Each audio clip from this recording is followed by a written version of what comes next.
We're going to start off with one of the grand masters of the cinema, Akira Kurosawa. Japanese director, definitely an auteur. We've talked about auteurs and how important they are to our class. Just about every director we do is an auteur. It's their own personal vision, a personal statement, if you will. These are not, for the most part, studio films. These are auteur films.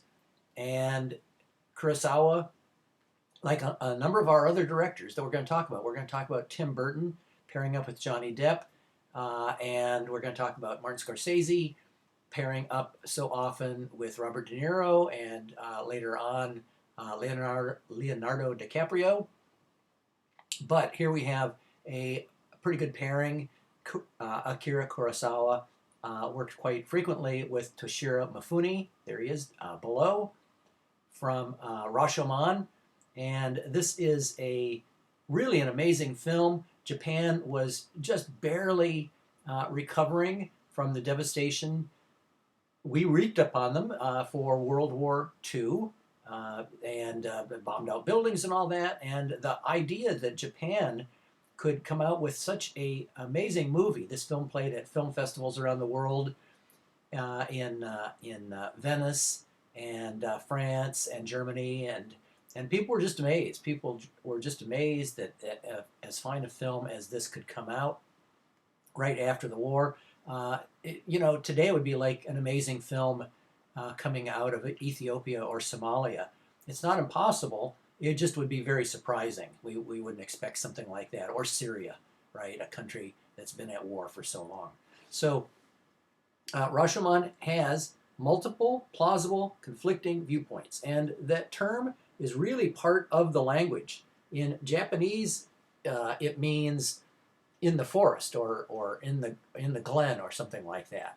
But the movie is so famous that the word has taken on kind of new meaning, and people talk about a Rashomon type situation.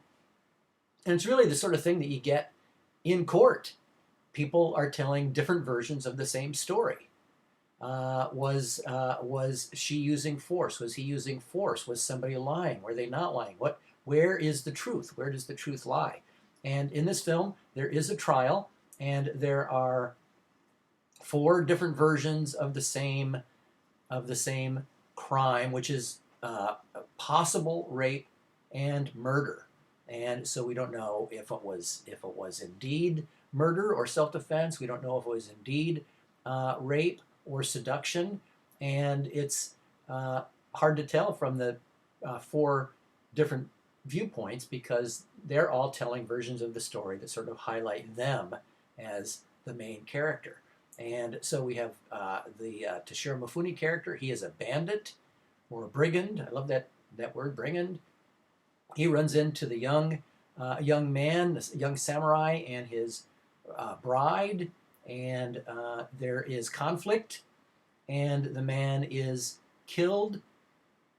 The bandit is caught and brought to justice, and so at the court, they're going to tell their versions of the story. And of course, the bandit says that it was a fight, that he was such a skilled fighter, and he bested the samurai by his skill and seduced the woman, and she wanted him. And of course, the dead man's story, told through a spirit medium, says that the wife was not particularly faithful to him, and a bit of a nag, and she wasn't worthy of his great love, and the bandit cheated in the fight, and so on and so forth. Right? You can tell that he's the sort of the star of his own version. Her version, of course, is that the husband was a weakling and the bandit was smelly and awful, and neither one were worthy of her beauty and charms and so on, right? So where's the truth? And luckily for us, there is a woodcutter who quite possibly has seen the whole thing, but kind of from a distance. We're not sure if he's seen everything quite right or not, and maybe he's even making himself as a bit of the star. But we do find that it is kind of a mix of everything. right? The bandit, the brigand does kill the man. It's hard to tell if it's really a seduction or not with the woman, and the truth is really kind of fuzzy. It's really hard to tell where the truth is. And so this is such an amazing movie. It won a number of prizes and things and really put Akira Kurosawa on the map. And it was just getting us all set for his very next film. And that is The Seven Samurai, again with Toshiro Mifune. And this is a very highly influential plot. Borrowed by The Magnificent Seven, which turned it into a Western, The Three Amigos, which is a fantastic comedy. I just love it. And A Bug's Life and Battle Beyond the Stars and The 13th Warrior. And so what is going to happen is that a village in medieval Japan is attacked year after year by bandits. And they come in and they take the food and they take the grain and they take the sake and they take the women or rape the women or do awful things. And they are tired of it, so they send one of the villagers, I don't know if he's the mayor or whatever, but one of the villagers, actually a couple of them go into the local city there looking for some ronin, which are samurai that are not attached to a castle and a shogun and so on. They're sort of at loose, sort of like guns for hire. And you can see how this really translates into a Western quite nicely. And they don't have enough money, and so they can only pay them in food, and so they kind of have to find the lowest and the hungriest of the samurai. It influences any film gathering a team of experts. Okay, whether it's today with superhero movies, Avengers, Justice League, things like that. The Dirty Dozen, which is a World War II movie, Mission Impossible movies, A-Team movies like that. And there was a Western done within just a couple of years called The Magnificent Seven. So it translates quite nicely and quite easily into a Western. And there is a pretty good link to an analysis of the film, and I think the guy does a pretty good job. So I'm going to let him talk about the film.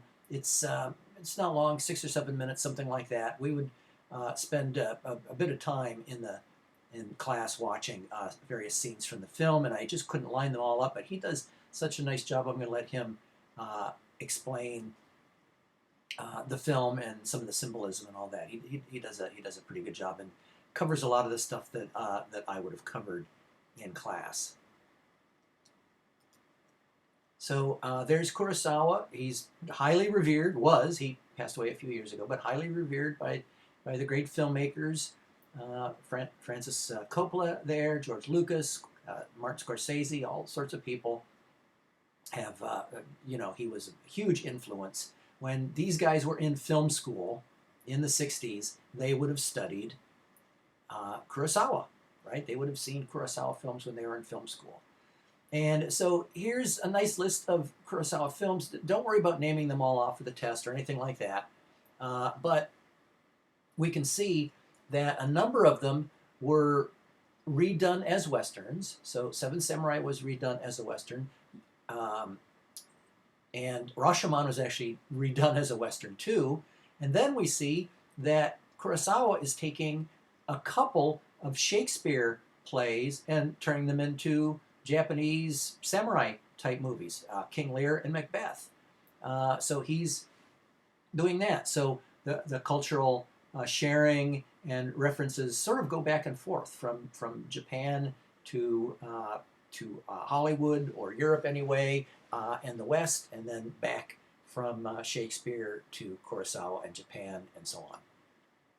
And he was making movies into the 1980s. So some really good movies here. Ran and Kagemusha were made in the 1980s. They're big, they're beautiful color movies, medieval Japan, samurai, kings, warriors, all that. They're really fantastic movies, but Seven Samurai really stands alone. It's really kind of at the top. And when anybody makes a list of the best films of all time, up there, right up there with Citizen Kane, is going to be Seven Samurai and 2001: A Space Odyssey and The Graduate, Sunset Boulevard, and wonderful movies like that.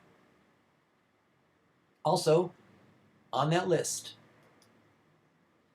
Ingmar Bergman's The Seventh Seal, and a really iconic scene. You've probably seen a version of this scene somewhere, maybe in Family Guy or The Simpsons. Who knows? But it's a very famous scene, and we have Ingmar Bergman, who died recently, as a medieval knight. And he was off to the Crusades in the Middle East, and he's coming back home amidst the plague, and with his squire, and he's traveling across Northern Europe on his way back home to Sweden. So he's kind of royalty of some sort, being a knight, and he's going to run into an acting troupe and some wonderful other people that he's going to meet, and death meets him, and there's a great scene. You'll see it. Just click on that link. It's a wonderful scene, and death comes to take him, or the Grim Reaper, however you want to refer to him, comes to take him, and he says, I've been following you for a long time. Okay, so since the Crusades and the Black Death creeping over Europe. And so the knight challenges him to a chess match and says, as long as we play chess, then you won't kill me, and if I win, then you'll have to let me go. And Death, I guess being human, sort of, agrees to the challenge. He's pretty sure he's going to win. Death always wins. But we interspersed through the movie, no one else, of course, can see the figure of Death other than the knight. But every once in a while in the movie, he will go off. Death will say, I've been waiting for you, and set up the board, and then they'll have a little bit more to play, interspersed with other scenes from the movie. Some fun and comedy, and others villagers that are afraid of the Black Death, and outsiders wandering across their village and so on. So a really wonderful film and really iconic. You recognize that scene, even if you haven't seen the movie. I bet you recognize this shot right here. Next up is Federico Fellini, Italian director, definitely an auteur. Boy, when you've seen a Fellini movie, you know it's Fellini, that's for sure.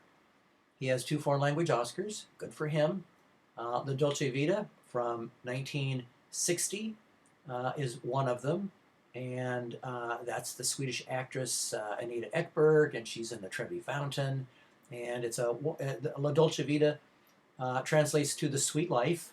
If you speak Spanish, you probably could have figured that out, but this is Italian. And it's a series of vignettes. There's a journalist, and he's just documenting the new Rome. Rome by 1960, 15 years after the end of World War II. It's becoming quite prosperous, and he is just meeting people as a journalist, and one of them is an American movie star, and he follows her around, this beautiful American movie star, and a few other people. So Fellini was quite famous. He'd done some more realistic type films in the 1950s, sort of neo-realism, new realism. And now he's going off and becoming a little more out there, a little more expressionistic, and that is going to culminate with his masterpiece, 8 1/2, from 1963. So this is a film about making a film, and the film that they're making in the film is 8 1/2. Okay, so it's very meta. Okay, it's very about itself. And here we get another director, star pairing up, Fellini and Marcello Mastroianni. Okay, Marcello, that's how you would say that. And he is kind of playing Fellini. Okay, he dresses a little bit like Fellini, but Uh, he resembles Fellini as much as I resemble Johnny Depp, okay, or Chris Hemsworth, which is to say, maybe not a lot, okay. So Fellini's a little bit idealized. Fellini was a little paunchy and a little bit balding. I'm not paunchy and balding, but I certainly don't resemble Chris Hemsworth or Johnny Depp or one of those guys. Anyway, it's a little bit of a joke there with this guy playing Guido, the director, and he's trying to figure out what his next movie is going to be. And so this is a movie about a director trying to figure out what his next movie is going to be, and basically we're watching the movie that he makes. Okay, so he's going to make this movie. Now, 8½, a strange title, but Fellini had made a number of feature films and a few shorter films, like 30-minute type films. So by counting up how many films he had made 7 features and a short, and this was his 8½th film. This is how many films he's made. He's made 8½ movies. And so all through the movie, we see Guido, and sometimes he flashes back to his childhood, which of course is Fellini's childhood. His obsession with sex. He's got a wife, he's got a mistress, and later in the movie, we're going to see him casting the movie that we've been watching. We're going to see him casting for the woman to play his wife, for the woman to play the prostitute, for the woman to play the mistress toward the end of the movie in a casting session. So yeah, it's pretty out there. Fellini, his name has kind of entered the language, Fellini-esque. Fellini-esque. It has really entered the language. Strange and bizarre. Do I even have Fellini-esque? It seems, I believe you should write this down, Fellini-esque. Let's see if it's, there we go. Fellini-esque, strange, bizarre, circus-like, dreamlike. So his name has kind of entered the language. A little bit like Hitchcockian, Alfred Hitchcock, Hitchcockian. For suspenseful and so on. So Fellini-esque, like Rashomon, has entered the language. And strange, bizarre, circus-like, dreamlike. This is the film he made after 8½, Juliet of the Spirits. And in this one, it's kind of taking the wife's point of view. She's the wife of, not of a movie director, but she's the wife of a husband who is sneaking around, has a girlfriend, and this is kind of her side of the story. And the woman that plays Juliet is Fellini's actual wife, Juliet of Messina. Okay, anyway, a lot of meta stuff there. This is Fellini's first film in color. It's really amazing. Boy, when Fellini moves to color, it's really something. The green and the stuff and the circus-like and the music, the wonderful music by Nino Rota. Oh, it's fantastic music. And he made Satyricon, which takes place in ancient Rome. He made Roma, which takes place in modern Rome and when Fellini was growing up around World War II, things like that. Another film called Amarcord, which is Italian for I Remember. And again, it is about his childhood in northern Italy and growing up and so on. So I've got a lot of pretty good clips for you to see. Just follow the links, follow the URLs, and watch some good scenes. And I hope you enjoy Fellini. Fellini's one of my favorites. We were big fans of Fellini when I was in college, way back in the day. And as always, if you see something that's kind of interesting, click on another link, right? You don't have to just click on the links that I'm providing for you. Click on another link and check it out. And follow it down the rabbit hole. See where it leads. There's some fun stuff out there.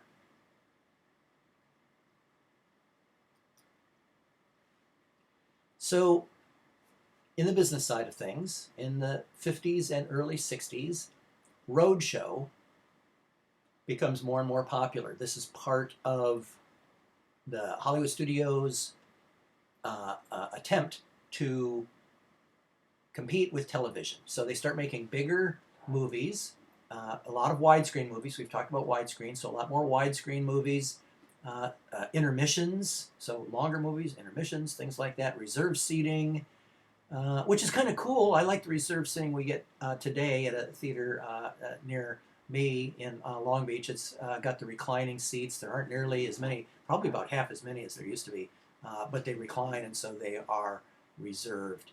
And I kind of like that, but I miss intermissions, I have to say.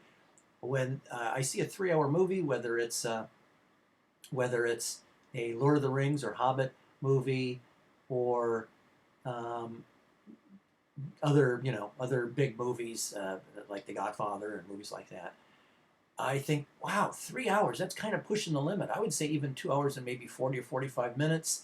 Martin Scorsese's Wolf of Wall Street was 3 hours. There are a number of 3-hour movies out there. Avengers Endgame was 3 hours. And boy, I really, I'm editorializing here, but I sure could use an intermission. I think they could sell more popcorn and more concessions and candy bars and all that kind of stuff. The stated reason why they don't do intermissions is they're trying to squeeze more showings in per day, or per day, per evening. But most of the movie theaters that I go to have 10 or 15 or 20 screens. And the big movie, the Avengers movie or the Star Wars movie is playing in a whole bunch of theaters. So I don't know that a 15-minute intermission would really allow for more showings per night. And so anybody wants to join the Bring Back Intermissions Club, I think maybe in part that's why a lot of us, me included, like streaming, because we can start and stop the movie whenever we want. I love big screens. I love big giant screens with 30 speakers surrounding me and 40-foot screen and immersed in the dark. But I also like being able to hit pause and get up and stretch my legs and go to the bathroom and fix a snack. So anyway, that's a roadshow. They are popular in the 1950s and 1960s. Also, they are limited releases. Roadshow movies are often limited release. Roadshow takes its name from theater, and after a show plays on Broadway, then they would go on the road. They played on Broadway for a year or so, and then the actors will go on the road and take the show to Chicago or LA or Philadelphia or somewhere like that. And so the movie industry borrowed that term, roadshow, and it really means big special engagement, reserve seating, all that. Sometimes in the old days, ushers would even dress up in costumes and things. A limited release, we have those today. We don't have much in the way of roadshows today, but we do have limited release where films play first in big cities and then mid-sized towns and finally small towns. And movies like Parasite, which won the Best Picture Oscar this year, these smaller films, not the big Star Wars, James Bond, Fast and Furious type movies, but the little small arty Oscar type movies that are going up against the big movies right around Christmas time, going up against the big Star Wars or James Bond movies or whatever, will do a limited release. And the idea is that they will get notice from critics and from awards groups, Screen Actors Guild and Golden Globes and Oscars and all that kind of stuff, and build word of mouth. And then they can expand and play in more and more theaters. So that's limited release. They are still around. Roadshow, sadly, has left.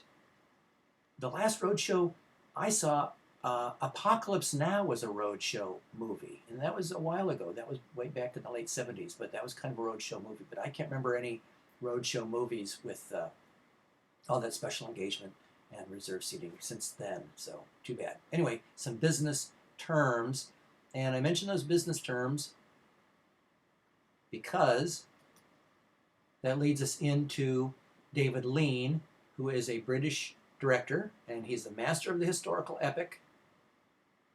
Lawrence of Arabia, 1962, with international financing.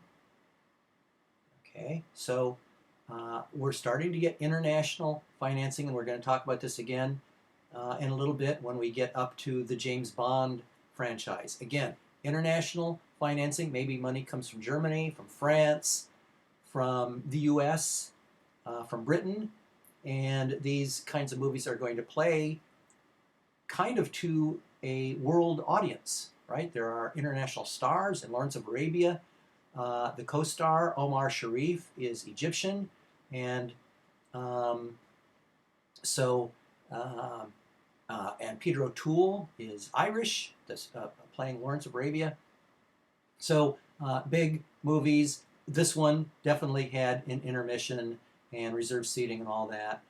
And they re-released it in, I think, in the 90s. And I saw it at Big Newport, a really wonderful theater down in Newport Beach, if you know Big Newport Theater. And yeah, it was very cool. Intermission, all that good kind of stuff. And so that's David Lean. It took him years, a year or two, to shoot the film, and we see these 6 people on camels in front of the camera, but behind the camera there's dozens and dozens and dozens of people. It really takes a lot of people. They're not doing blue screen, green screen stuff here. They had to go to maybe Tunisia or Jordan or somewhere where you get that classic sandy desert. It's kind of the desert that George Lucas seeks out for the Star Wars movies. And there are some great sandy deserts, iconic sandy deserts that are out there that a lot of people like. I think Tunisia and Jordan are known for having some nice desert area. Tunisia's in northern Africa, and Jordan's in the Middle East. And this is a really interesting movie. It's set around World War I, which is 1914 to 1918, and there really was a T.E. Lawrence. He was a British map maker at the time, and was and a scholar of antiquities and languages and all that. Really an amazing guy. He spoke all these languages, including Arabic and so on, and he was sent to see what the Bedouins were up to, right? The nomads. They didn't really have cities and settlements. They traveled around with their camels and their tents and so on, and he was to try to help put them together into some kind of an army, an armed force, to help thwart the Turks. And the Turks were part of the Ottoman Empire, and after World War I, they lost, and the Ottoman Empire was divided up. And so a lot of what's going on in the Middle East today, still conflict and so on, it really dates back to this period when the British and the French came in. The winners take their spoils, right, and they redraw the maps.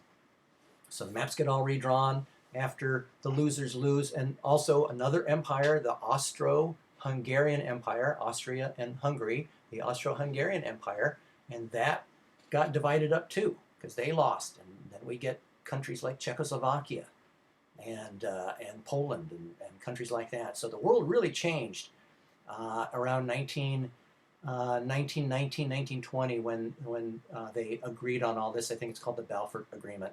But if you're interested in the Middle East or world history or any of that kind of stuff, this movie is really good. It doesn't explain everything, but it does help us understand a little bit. It's well researched and a really fine movie. And it is set in Saudi Arabia, with the royal family, the Saud, I believe it is family. I could be off on that. And we see the conflict. Lawrence is maybe offering stuff that he can't deliver. Once the war is over, he's offering them self-rule. And of course, the British aren't really big fans of freeing up their colonies and self-rule and all the whole rest of it. So it's not really the U.S. A big reason why the Middle East has so much conflict even to this day. And the creation of Palestine and Syria, and you can look on a map and you see how straight those lines are. how straight those borders are between Syria and Jordan and Saudi Arabia and so on. And that's the British, right? That's the British out there with their surveying equipment and drawing these perfectly straight lines. Forget, religions and ethnicities and all of that. Just draw those lines about where you think they should go.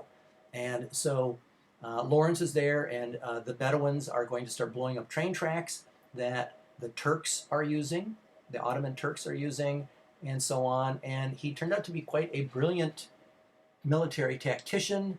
He attacked a port city, and at the port city, Aqaba, all the guns were pointed out to sea, because that's where the British would very likely attack. The British had the best navy in the world, and they really couldn't even turn around. And Lawrence travels with his Bedouin army all the way across the desert, whatever, 110, 120 degree desert, on their camels, a surprise rear attack, an amazing surprise rear attack, and takes it not exactly without firing a shot, but pretty much by surprise. So he's a pretty famous person in British history, that's for sure. T.E. Lawrence, a really amazing guy. So a couple of more of the David Lean films. Bridge on the River Kwai, which is set in Thailand. I've been to the Bridge on the River Kwai. My wife is Thai, and we've been there, and it's not quite as spectacular as the movie, but that is set during World War II, and the Nazis are forcing the British to build a bridge over the river. Amazing movie, Best Picture winner, Best Director winner, and so on. David Lean won Best Picture and Best Director also for Lawrence of Arabia, so he had this amazing streak. Master of the historical epic. And then Dr. Zhivago, set during World War I and the Russian Revolution. Boy, does this guy take on big topics, okay? If you're going to do a movie, right, you can set your movie in, normal whatever high school, or you can set your movie with world events and world wars. And that's really taking on big topics. And, big directors, Francis Coppola, Stanley Kubrick, David Lean, they're not afraid to take on a big topic. Okay, Christopher Nolan, right? They're not afraid to take on a big topic like war. Okay, these are big directors and they have big ambitions. And so anyway, we get another one from David Lean, and this wonderful set. It's so gorgeous during the Russian Revolution. There's a doctor. He's really apolitical. He's not really part of the revolution, but he's a fairly sympathetic, well-to-do person. He's a doctor. He's not a peasant or anything like that. He's a well-to-do doctor. But being a doctor, he is healing people as best he can. And he has a wife and a mistress, Laura, and he loves them both. He truly, truly loves them both. And it's set during the Russian Revolution. Really an amazing, amazing movie, too. I love that movie.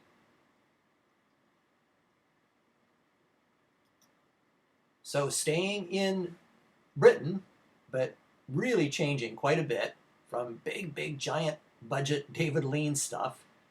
We're going to go much smaller with Richard Lester's A Hard Day's Night with the Beatles, if you recognize them there, the Beatles. And if you're of my generation or a big music fan, then you would know them by name. I'm not going to task you with, well, maybe I am. Let me see here. Do we have their names? There we go. Yeah, sure. John, Paul, George, and Ringo. Okay. Don't worry. I'm not going to ask you their names on the test or anything like that. But if you're of a certain age, like me, you would know there's Paul, there's George, there's John, there's Ringo, there's John, and the Beatles. And you might wonder, is Professor Eccles putting up just his favorite movies in class? And yeah, partly, sure, but this is an important movie, and it did catch a lot of people by surprise. It looked like it was just a get-rich-quick movie from the Beatles, cash in on their newfound fame. They had just come to America that winter in February. They had appeared on national TV on the Ed Sullivan Show, which was sort of a televised vaudeville type show with comedians and singers and opera singers and puppets and jugglers and all that. A really crazy show. And then the Beatles would be on, and they were a big hit. And so Ed Sullivan would have on the Rolling Stones and the Doors and the Dave Clark Five and all sorts of the British groups. And you know, you're watching for the Beatles, and then they've got like some guy juggling, and then they've got puppet. Like, whoa, bring on the Beatles. Come on, bring on the Beatles. And so they, of course, Ed Sullivan, he would put the Beatles on at the beginning of the show or toward the beginning, and then he'd make you wait almost to the end of the show through the jugglers and the comedians and the opera singers and everybody else to bring back the Beatles. Anyway, so the Beatles were on in February of 1964. And so most everybody, including the Beatles, thought that they would be a flash in the pan. They certainly didn't think that they were going to be anything like Elvis Presley or Frank Sinatra, somebody that would have a 20-year career or a 10-year career. Elvis had only sort of come out in 56, so he wasn't even around for 10 years at this point. But they certainly didn't think they were anything like Elvis or anybody big like that. So they wanted to, their management wanted to do a quickie movie, and it's about them. They play themselves. They play John, Paul, George, and Ringo. They play the Beatles, and they are being chased by their fans, which actually happened. They could hardly be seen in public without screaming fans, young girls in particular, screaming and chasing after them and crying and all that sort of thing. So they dramatized it and put it in the movie, and they are rehearsing for a television program. That's it. They get on a train and they go somewhere. I don't know exactly where, and maybe they're not in London. I don't know where the TV station is, but they get on a train and they go somewhere, and then they are going to be on a show. But they are so charming, and they're so funny, and they're so natural that it really surprised a lot of people. And Richard Lester is doing a really amazing job of directing the film. He's a pretty good director. He ended up having a pretty fair career. He did one of the Superman movies. He did The Three and Four Musketeers, and a lot of pretty good movies. But this is the one that really kind of put him on the map. And the Beatles, they shot it in the spring, and it was in theaters by the fall. They were really thinking, we better get this out before they lose out. And as the picture, it is in black and white. And I mentioned earlier in the class that sound took maybe 3 years to really be about 100% of the movies. American movies were maybe 3 years, 1927 and 1930 to be sound. But color, or black and white, took about 35 years. So from 1932 or 33 or so, all the way up to 1968, it really took a while for nearly all movies, this is an American movie, but for nearly all movies to be in color. Their next movie was in color, Help, but this one was in black and white. It was cheaper. Color film cost more money than black and white film did, and this film very specifically looks a little bit like a documentary. So it looks like a documentary. It is fully scripted, but whoever wrote the documentary, or whoever wrote the movie, got to know the Beatles enough that John's sort of wry, sarcastic way, and Paul's sort of sweet peacemaker sort, and George sort of a little shy, and Ringo kind of funny, and it really did capture them. If you ever see them being themselves, like on a talk show or something like that, they're kind of like that. They're like they are in the movie. And it's easy to think that it's a documentary, but it's not. It's not a documentary at all. It's a scripted movie. But it's shot like a documentary, handheld, and all that. And it also had a big influence on music videos. There are a couple. One of the scenes that I have, Can't Buy Me Love, that you're going to watch, is really a precursor to music videos. And the opening scenes are also like a music video in that they aren't playing their instruments. All right, a lot of music videos, they're not performance videos, right? They're not live performances. They're little stories and things. People driving around in cars or riding horses or going to the beach or whatever, right? A lot of music videos, and some of them get really nice and arty and all that. Michael Jackson, thrillers, some of that kind of stuff. Peter Gabriel's stuff was really amazing. Anyway, here we see the Beatles, but they're not playing their instruments. We hear them singing, and they're doing other stuff. And later on, the Beatles made little short color films for Penny Lane and Strawberry Fields Forever and that sort of thing. Little 3-minute things of them doing weird psychedelic stuff, running the film backwards and doing all sorts of strange stuff that they could play. Now, this is before MTV. MTV didn't come out until 1980, but in the late 60s, they could play them on various television shows and television programs as promotionals and things like that. So you might check that out if you're kind of a fan of the Beatles or anything like that. You might check out, while you're on YouTube, check out Penny Lane and Strawberry Fields and some of that. So Hard Day's Night, maybe an interesting pick, sure. And Richard Lester, the Beatles, fully scripted and music videos. And I'm trying to help you out here with the italics. Okay, so that's kind of what it is. Don't worry, I'm not going to ask you to name off the Beatles or anything like that. But I do want to kind of help you out a little bit.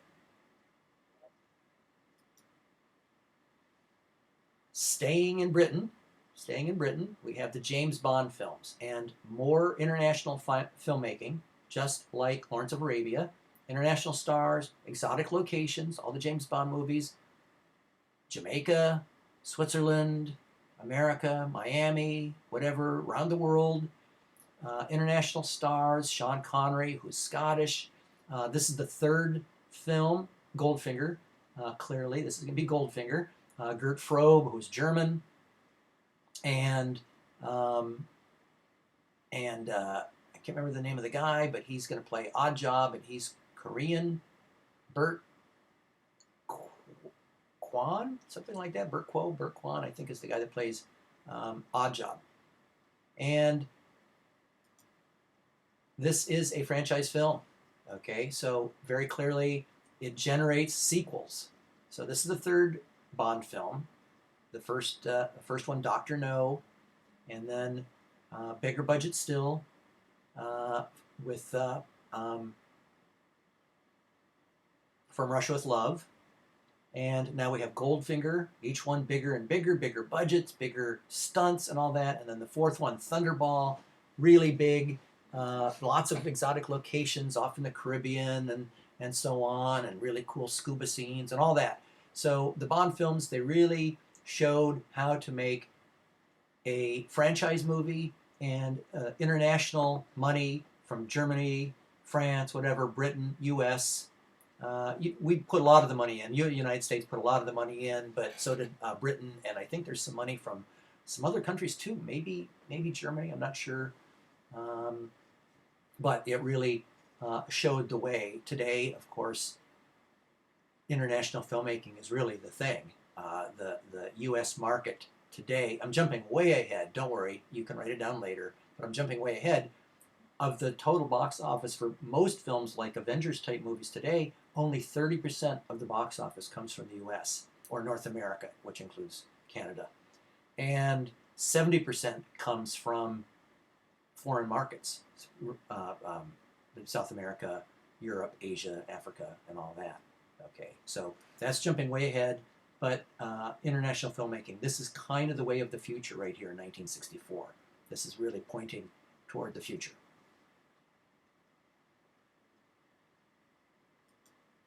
So I've got some nice scenes for you from Goldfinger. Watch them. They're a lot of fun. The opening title sequence from Shirley Bassey, right? The title sequence, that's a big thing that you're going to get in all of the Bond films. This is like a recipe, right? Don't screw up the ingredients, and it'll bake just fine.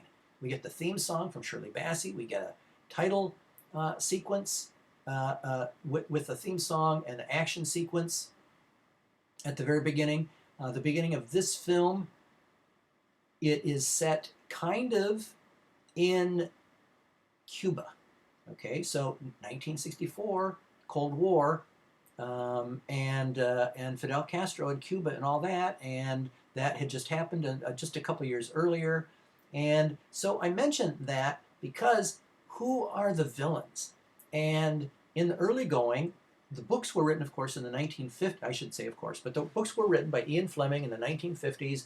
And so at the peak of the Cold War, the bad guys often would be like Russians or Chinese, right? Communists.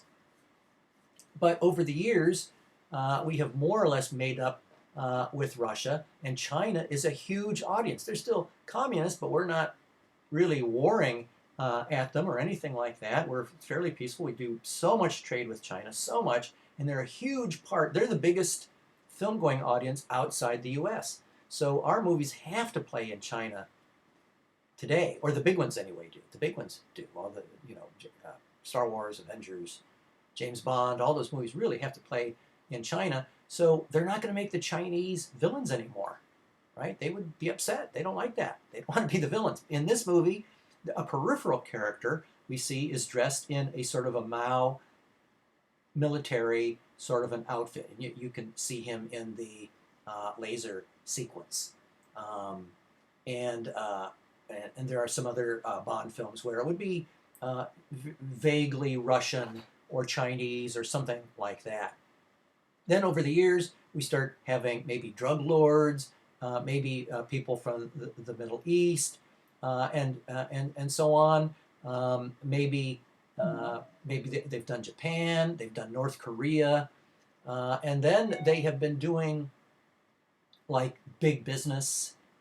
So not really from any particular country, but big business, and maybe domestic spying. I can't remember which one, but some of them were sort of like on domestic spying and things like that. So the villains have changed quite a bit over the years, and I think it would be kind of a fun, if you have to do a paper, a term paper or something in a class, you might trace the villains in James Bond type movies, whether it's a Middle Eastern terrorist or a Mexican drug lord or something like that, and then they move on and they move on. So all these wonderful tropes, theme song, Q, the quartermaster, and I think I have a scene for you to see from that, and he's going to show Bond the classic the classic car. Gee, I'm drawing a blank on the car here. Aston Martin, and they sort of brought it back for, I think, Spectre, something like that. They brought it back for one of his more recent movies. But here he's going to explain the car with the ejector seat and all that. It's wonderful stuff. Q stands for quartermaster, so he's the one. There's a fun scene with him and Sean Connery, and they're double entendre women's names. The main woman in this movie's name is Pussy Galore. Yeah, if you can believe that. And there's a lot of that sort of thing floating through the movies. The villain's lair, fun in the movie. Sometimes it's underwater. Sometimes it's in an extinct volcano. Who knows what. And the henchman, here we have Odd Job. I think in the movie he's Korean. And if you watch even just a chunk of Goldfinger, then all of the Austin Powers movies make so much more sense. They're pretty funny as they are. Mike Myers, pretty funny as they are. Clearly, he was a big fan of James Bond. Mostly, he's doing James Bond movies. Goldfinger, I think, becomes Fat Bastard in one of his Austin Powers movies. But if you watch a couple of the early James Bond movies, especially this one, then the Austin Powers movies are so much more fun. They really are. They're really a blast. Once you sort of see where the humor's coming from, that's for sure. So just the Bonds. here. Again, don't worry. I'm not going to ask you, which one of these is not a Bond, or please list the Bonds in order, something like that. Don't worry about that. But the point that I kind of like to make about the Bonds is, and that's Sean Connery here. He was the very first one, and in my opinion, he's the best. Now, I know what I'm saying, right? I know that you mostly grew up on Daniel Craig, and the point I'm making is the star, the hero that we grow up with, is very often the one that we love the most. And for me, it was Sean Connery, and for you, you are going to be thinking about Robert Downey Jr. and Chris Evans and Chris Hemsworth and Chris Pine and Chris Pratt, all those guys. And when you're an old fart like me and they reboot Avengers for the second or third time, and we're on what, our third Spider-Man by now, right? So you, in your lives, you've been through 3 Spider-Men, Spider-Mans, Spider-Teens, and a number of Batmans. You've been through a number of Batmen and a number of Supermen. And so they will reboot everything. This is called intellectual property, and they're very definitely going to have more Iron Men, and they're going to have more Thors and more Harry Potters, and it'll be weird. It'll be very weird. It's like, what? That's I like Robert Downey Jr. and what happened to, where's Chris Hemsworth? And I don't like this new whatever. And why does Spider-Man have to be female? And so on and so forth, right? They've been doing this stuff all in the comics, for sure, right? For Spider-Man, they have various people of color playing Spider-Man, and women doing Spider-Man, and so on and so forth. Okay, and it might seem kind of weird to a purist. Well, that's, I grew up with Tobey Maguire or something like that. And so I've lived through all these Bonds, and I've lived through all this other kind of stuff. And yeah, it's a little weird, and you kind of get used to it, really. And when there's another Captain America, and you'll, or Ms. America or whatever, you'll get used to it, I guess. And maybe you'll be, you'll complain just like an old timer like me. They don't make the Bonds as good as Sean Connery, and you'll say they don't make Iron Man, and they don't make Thors and Captain Americas and stuff like that. And it's going to happen because, movies are made for young people. And those movies are PG-13. Even the James Bond movies are PG-13. And, so from somewhere from 13 to 25 or so. And at some point, when you're 40 or 50, they won't be making movies for you anymore. And they'll find someone else. And it'll be kind of a weird feeling. I have to say, it's kind of a weird feeling when they're not really making movies for you anymore. But that's in the future. Although it seems to be happening. Like I said, they've Ben Affleck is done with Batman. There's another. They've already got another Batman lined up, and that will be out pretty soon. I don't know how many Supermans they've done and all that other kind of stuff. So we're kind of in the middle of that already.